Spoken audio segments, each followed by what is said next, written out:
चलो reverse repo rate क्या होता है संदीप, बताओ फटाफट बताओ। रिवर्स रेपो रेट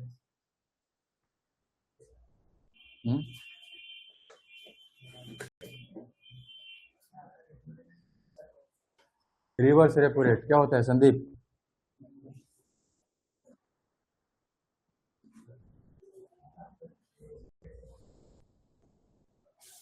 क्या होता है? हाँ ठीक है, नाम है रिवर्स, तो रेपो का अपोजिट ही है क्या? होता क्या है इसमें कृष्णा? किस टाइम पे? अब इसमें पेंडेमिक कहाँ से आ गया? जरूरी है कि पेंडेमिक होना जरूरी है? अरे वो एग्जाम्पल दिया है कि हाँ इस टाइम पे ऐसा सिचुएशन हुआ था, repo rate, reverse repo rate, ये सारे रेट्स को कम किया गया था। हाँ दिखाओ कहाँ पे पेंडेमिक पढ़ रहे हो? हाँ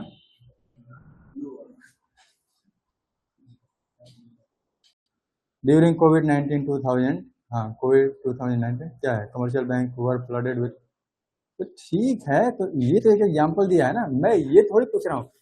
इसका डायरेक्ट कोविड से कोई लिंकेज नहीं है। कोविड जब घटना हुआ था उस टाइम पे प्रोडक्शन को इंक्रीज करना था या फिर इकोनॉमी को रिवाइव करना था, तो इसलिए ये पॉलिसी टूल्स को क्या किया गया, इम्प्लीमेंट किया गया। तो ये हर सिचुएशन में अप्लीकेबल होते हैं इकोनॉमिक कंडीशन के हिसाब से। ये क्वांटिटेटिव टूल्स है ना, तो हमें अप्लाई करने पड़ेंगे कि इकोनॉमिक सिचुएशन क्या है, क्या है, कम करना है या फिर ज़्यादा करना है।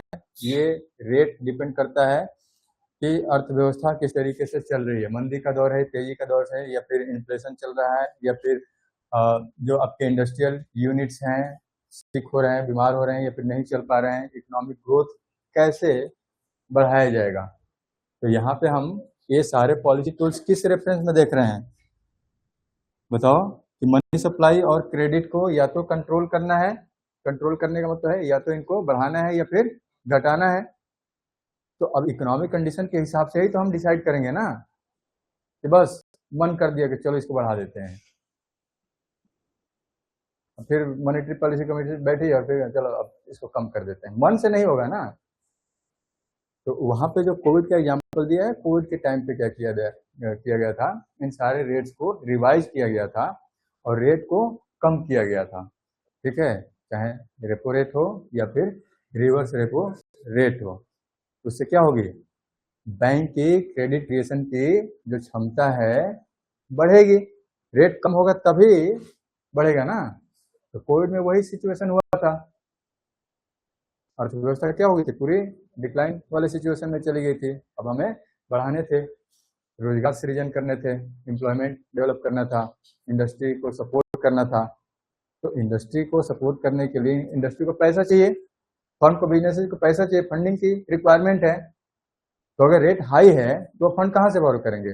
हाई रेट पे फिर ऐसे ही क्या है, बंगाली में आटा गिला, गरीबी चल रही है और उसमें फिर हाई रेट पे इंटरेस्ट मिलने लगे, हाई रेट ऑफ इंटरेस्ट पे लोन मिले, तो फिर दिक्कत होगी। तो ऐसे सिचुएशन में क्या करना पड़ेगा, चाहे बैंक रेट हो या फिर रिवर्स रेपो रेट हो या फिर रेपो रेट हो, इनको रिड्यूस किया गया। ठीक है, तो पेंडेमिक से जोड़ के इसको एक्सप्लेन नहीं करो, वो एग्जाम्पल में बताओ। ठीक है, अब बताओ रिवर्स रेपो रेट क्या होता है?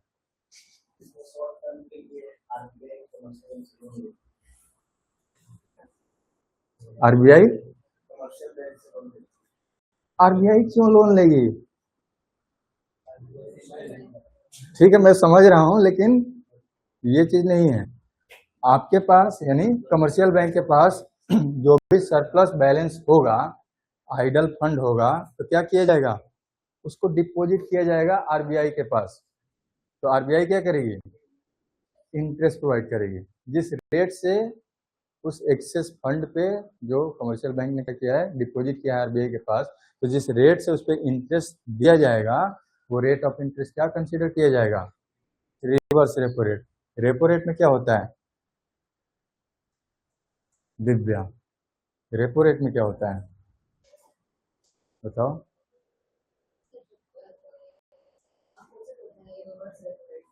बहुत बढ़िया, वो रेपो का रिवर्स बता रहा है कि अपोजिट होता है, ये रिवर्स का रिवर्स चल रही है। हाँ एकदम धुरंधर है। क्या होता है रेपो रेट बताओ? रेपो का रिवर्स कहते तो मान भी लेते कि हाँ रिवर्स रेपो रेट होता है, ये रिवर्स रेपो रेट का भी ये रिवर्स। बताओ बताओ।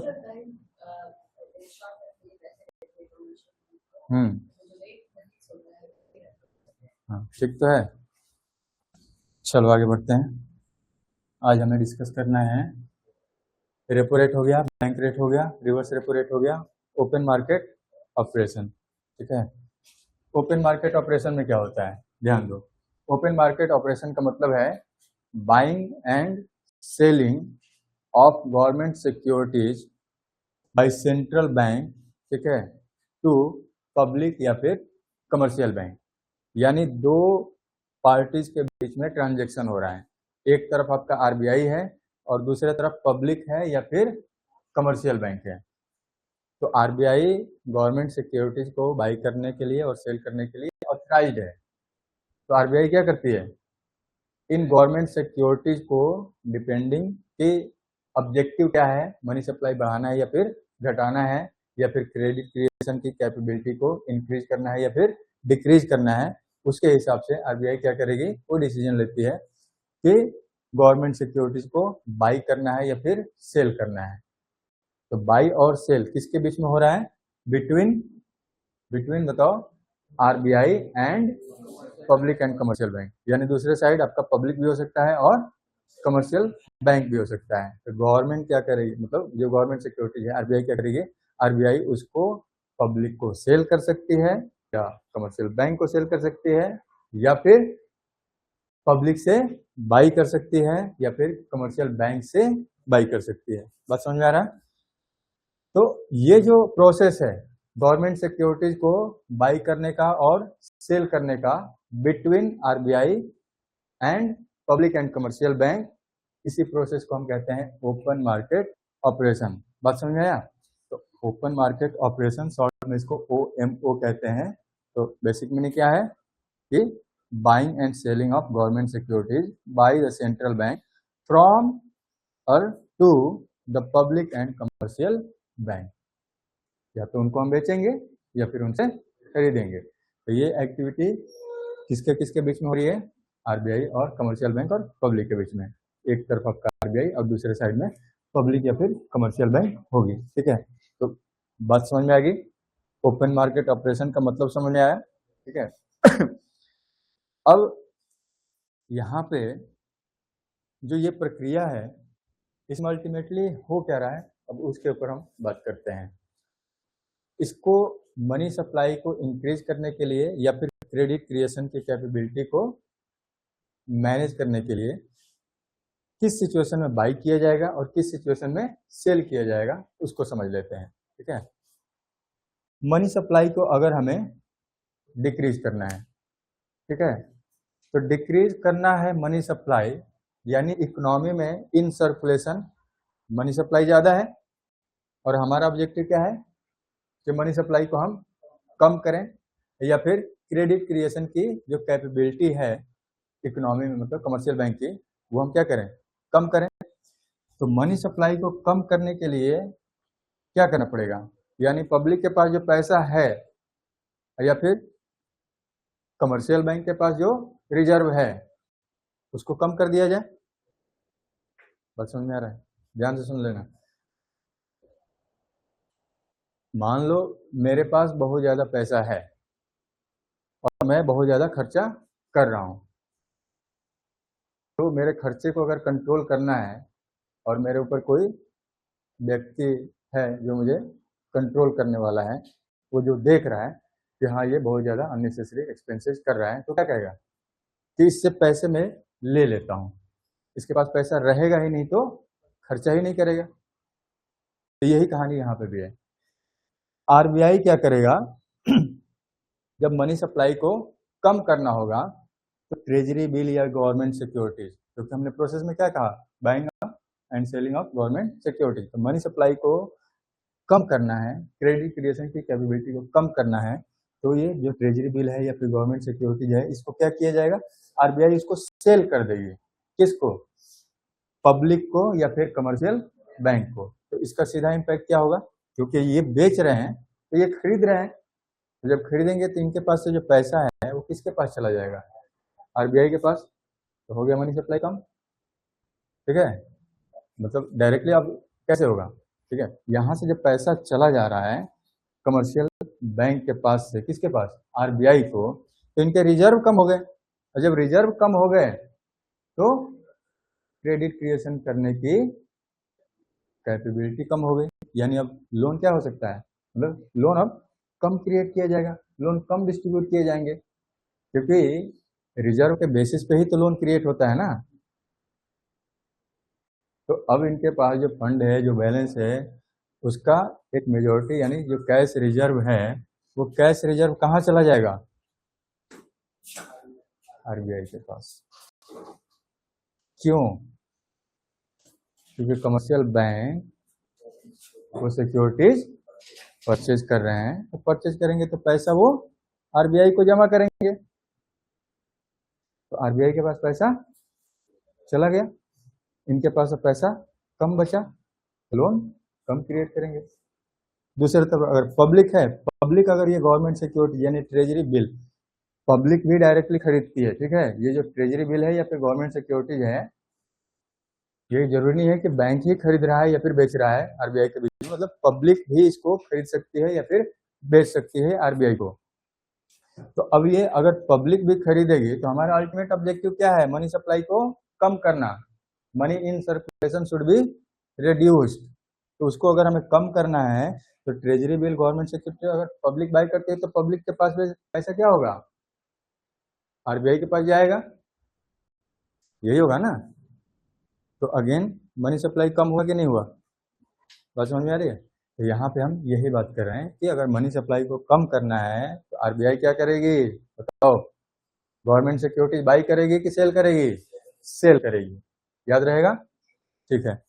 कभी भी कंफ्यूजन हो तो क्या करना, हाथ में पेन है, इसको समझ लेना कि ये गवर्नमेंट सिक्योरिटीज है, इसको बाई करेंगे तो क्या इम्पैक्ट होगा और सेल करेंगे तो क्या इम्पैक्ट, खुद को आरबीआई मान लेना, ठीक है, कि हम आरबीआई हैं, सामने वाला पब्लिक है, एक कमर्शियल बैंक है, तो हम as a RBI treasury bill या गवर्नमेंट सिक्योरिटीज सेल करेंगे तो उनके पास से पैसा हमारे पास आ जाएगा, उनके पास से मतलब पब्लिक या फिर कमर्शियल बैंक के पास से, तो पैसा हमारे पास आ जाएगा, यानी अब रिजर्व कम हो जाएगा, कैश रिजर्व अब कमर्शियल बैंक वो कम हो जाएगा, तो क्रेडिट क्रिएटिंग पावर कम हो जाएगी और मनी सप्लाई इकोनॉमी में कम हो जाएगी। तो ये पूरा कंप्लीट आपका प्रोसेस होता है, समझ में आया, तो ये समझ गए तो ये भी समझ गए, क्या करना है,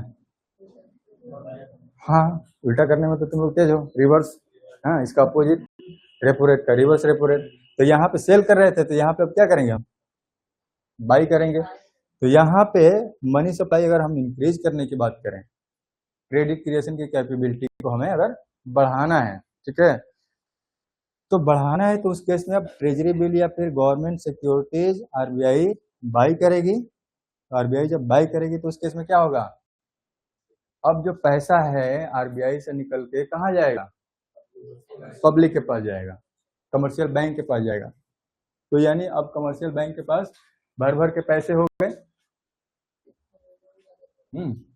अब उड़ाएगा, ठीक है, या फिर पब्लिक के पास भी पैसा आ जाएगा तो वो भी उड़ाना चालू करेंगे, मनी सप्लाई क्या हो जाएगा, बढ़ जाएगा। तो मनी सप्लाई को बढ़ाने के लिए अब आरबीआई क्या करेगी, गवर्नमेंट सिक्योरिटीज को बाई करेगी, तो बाई करेगी तो फिर पैसा देना पड़ेगा, तो पैसा आपके इकोनॉमी में फ्लो होगा, चाहे पब्लिक के थ्रू या फिर कमर्शियल बैंक के थ्रू, क्योंकि कमर्शियल बैंक अल्टीमेटली क्या करेगा, लोन्स एंड एडवांसेज में यूज करेगा, क्योंकि अब वो पहले से ज़्यादा लोन डिस्ट्रीब्यूट कर सकता है, क्यों, क्योंकि उसके पास अब ज़्यादा पैसा है। तो ये हो गया आपका प्रक्रिया, ठीक है, ये क्या हो गया, ठीक है, तो ये हो गया आपका आरबीआई, ठीक है, आरबीआई बाई करेगी गवर्नमेंट सिक्योरिटी कमर्शियल बैंक या फिर पब्लिक से, तो आरबीआई के पास से ये जो पैसा है चला जाएगा पब्लिक के पास या फिर कमर्शियल बैंक के पास, ठीक है। चलो, तो ओपन मार्केट ऑपरेशन की कहानी समझ में आ गई, कहीं पे भी किसी को कंफ्यूजन है तो बताओ। अब इसमें कुछ कंडीशंस दिए हुए हैं, conditions necessary for success of open market operation, 4 point दिया हुआ है, फटाफट से उसको एक बार देख लो, कहीं पे कोई कंफ्यूजन है तो बताओ। ये 4 पॉइंट्स ये दिए हुए हैं, कि ओपन मार्केट ऑपरेशन का जो कंडीशन है, मतलब किस कंडीशन पे, किस बेसिस पे ये अच्छे तरीके से वर्क करता है।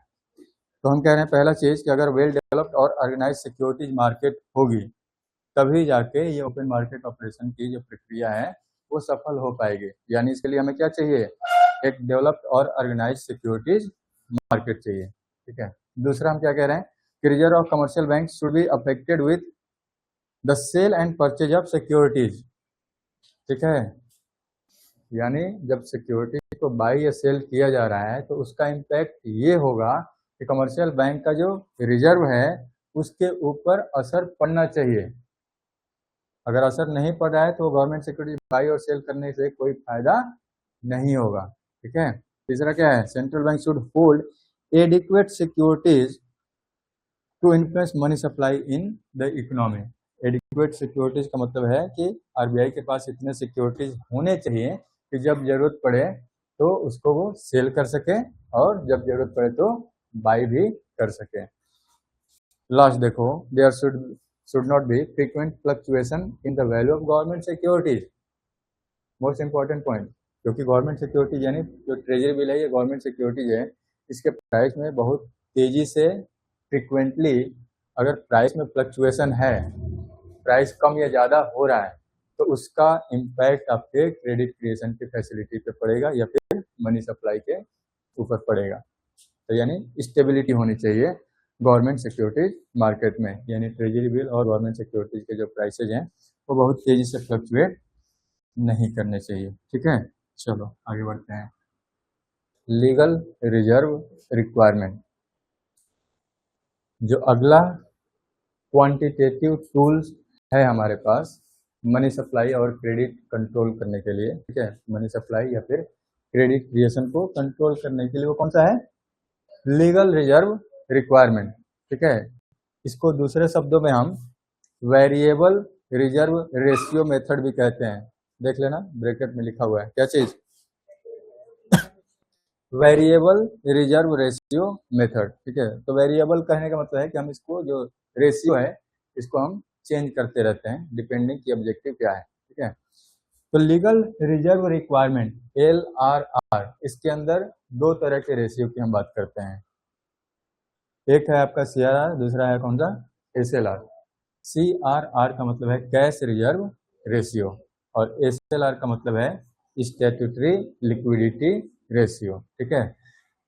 तो अब ये दो टूल्स जो LRR के अंदर आते हैं इनका भी इस्तेमाल किया जाता है मनी सप्लाई को मैनेज करने के लिए या फिर क्रेडिट क्रिएशन को मैनेज करने के लिए। अब कैसे किया जाता है उसको समझने से पहले ये समझ लेते हैं कि CRR क्या होता है और SLR क्या होता है। ठीक है। नाम देखो क्या कह रहा है, कैश रिजर्व रेशियो।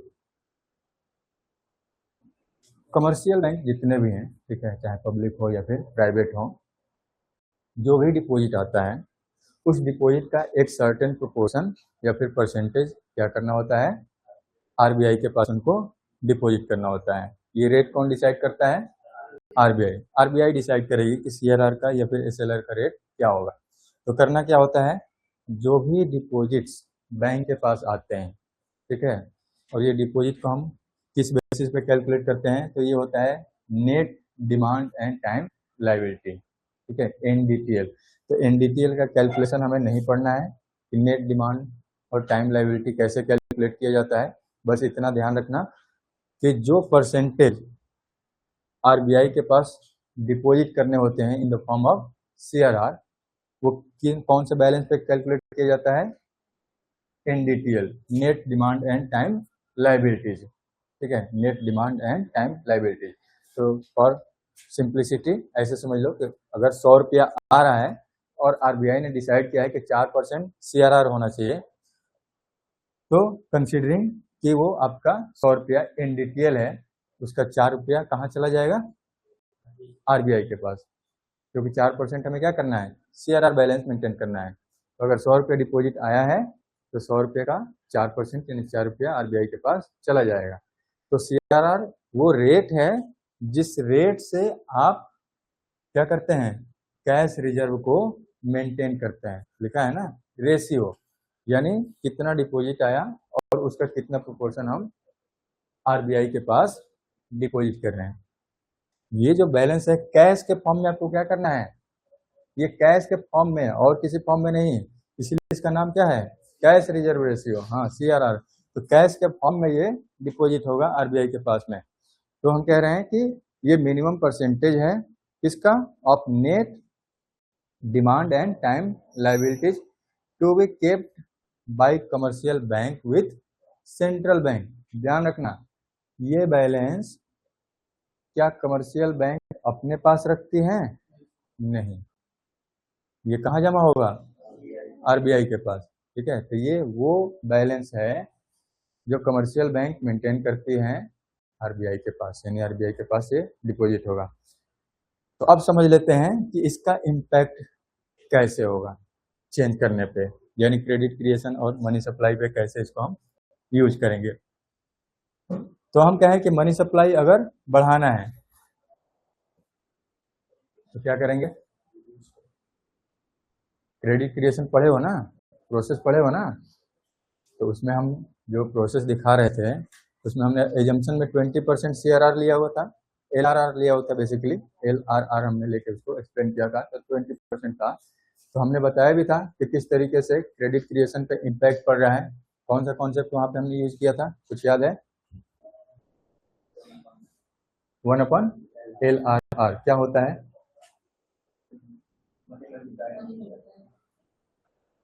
LRR क्या होता है? मनी मल्टीप्लायर होता है। ठीक है, तो मनी मल्टीप्लायर के माध्यम से आप क्या करते हो, डिसाइड करते हो। ठीक है, तो मनी मल्टीप्लायर बेसिकली कॉन्सेप्ट क्या है मनी मल्टीप्लायर का, कि जो डिपॉजिट है वो कितने गुना बढ़ के हो जाएगा। ठीक है, तो अब यहाँ पे CRR के माध्यम से हम क्या कर रहे हैं, मनी सप्लाई को कंट्रोल करने की बात कर रहे हैं, यानी क्रेडिट क्रिएशन को बढ़ाने या फिर घटाने की बात कर रहे हैं। तो अगर CRR को बढ़ा दिया जाए तो क्रेडिट क्रिएशन पे क्या इम्पैक्ट होगा, मनी मल्टीप्लायर से हमने इसको बताया था, LRR बढ़ाने और घटाने का क्या इम्पैक्ट होगा। ठीक है, तो अगर कनेक्ट कर सको तो ठीक है, नहीं तो अब देख लो यहाँ पे। तो अगर हमें मनी सप्लाई को इंक्रीज करना है, अब ध्यान से सुन लो, मनी सप्लाई को हमें इंक्रीज करना है तो CRR को हमें क्या करना पड़ेगा, डिक्रीज करना पड़ेगा। तो इसका इम्पैक्ट क्या होगा, क्योंकि अगर आपने CRR को रिड्यूस कर दिया तो अब कैश रिजर्व कम मेंटेन करना है, यानी आरबीआई के पास अब पैसे कम डिपॉजिट करने हैं, यानी आपके पास अब भर भर के पैसे हैं, तो ज़्यादा से ज़्यादा आप क्रेडिट क्रिएट कर सकते हो, मनी सप्लाई उसकी वजह से क्या होगी, बढ़ने लगेगी।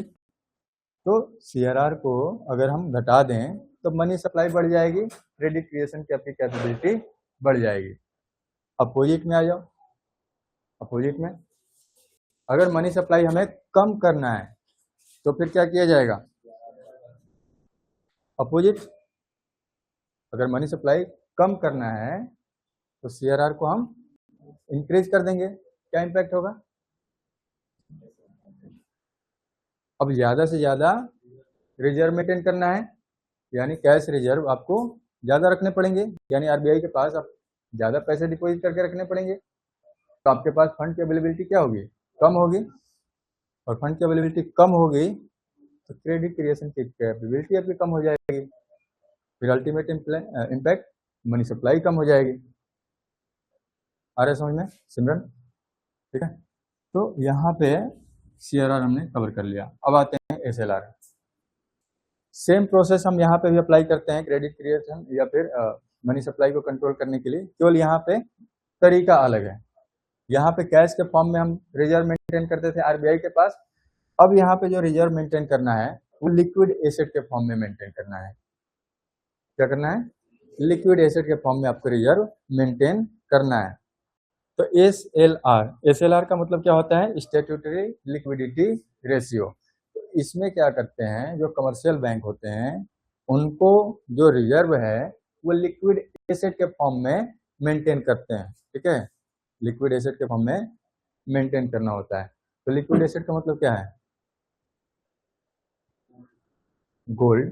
ठीक है, बिल्कुल सही है, गोल्ड हो सकता है, कैश हो सकता है, गवर्नमेंट सिक्योरिटीज हो सकती है। ठीक है, तो ऐसे जब हम सिक्योरिटीज में, एसेट्स में रिजर्व को मेंटेन करते हैं तो हम उसको कहते हैं स्टैट्यूटरी लिक्विडिटी रेशियो। तो अब ये रेशियो क्या डिफाइन करता है कि अगेन यहाँ पे भी एनडीटीएल के बेसिस पे ही रिजर्व को मेंटेन किया जाता है, यानी एनडीटीएल का कितना प्रोपोर्शन कमर्शियल बैंक को अपने पास मेंटेन करके रखना होता है। अब ये जो बैलेंस है, चाहे कैश के फॉर्म में या फिर गोल्ड के फॉर्म में, ये आरबीआई के पास डिपॉजिट नहीं होते हैं। ये कहाँ डिपॉजिट होगा? बैंक अपने पास रखेंगे। बैंक को अपने पास गोल्ड के फॉर्म में या फिर अप्रूव्ड गवर्नमेंट सिक्योरिटीज के फॉर्म में या फिर किसी दूसरे बैंक में करेंट अकाउंट बैलेंस के फॉर्म में आप इसको मेंटेन कर सकते हैं। तो यहाँ पे जो आप रिजर्व मेंटेन कर रहे हैं वो किसी भी एक स्पेसिफाइड सिक्योरिटी के फॉर्म में, गोल्ड के फॉर्म में या फिर एसेट के फॉर्म में, लिक्विड एसेट के फॉर्म में।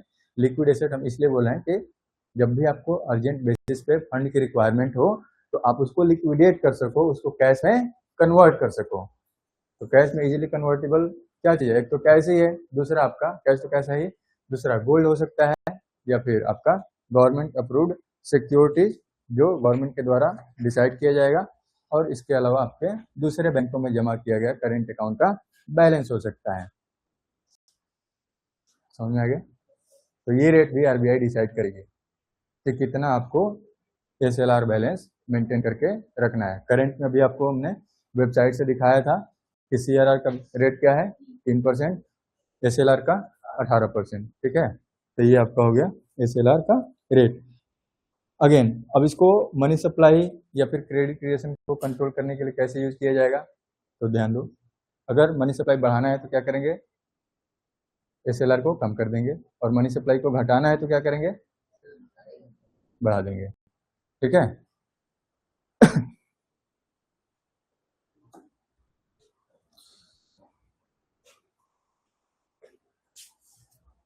चलो अब इसके बाद मार्जिन रिक्वायरमेंट है और क्वालिटेटिव मेथड है, इसको हम कल डिस्कस करेंगे। अब इस यहाँ तक देख लो, कहीं पे कोई दिक्कत है, कंफ्यूजन है तो बताओ। दिक्कत है? नहीं है, ठीक।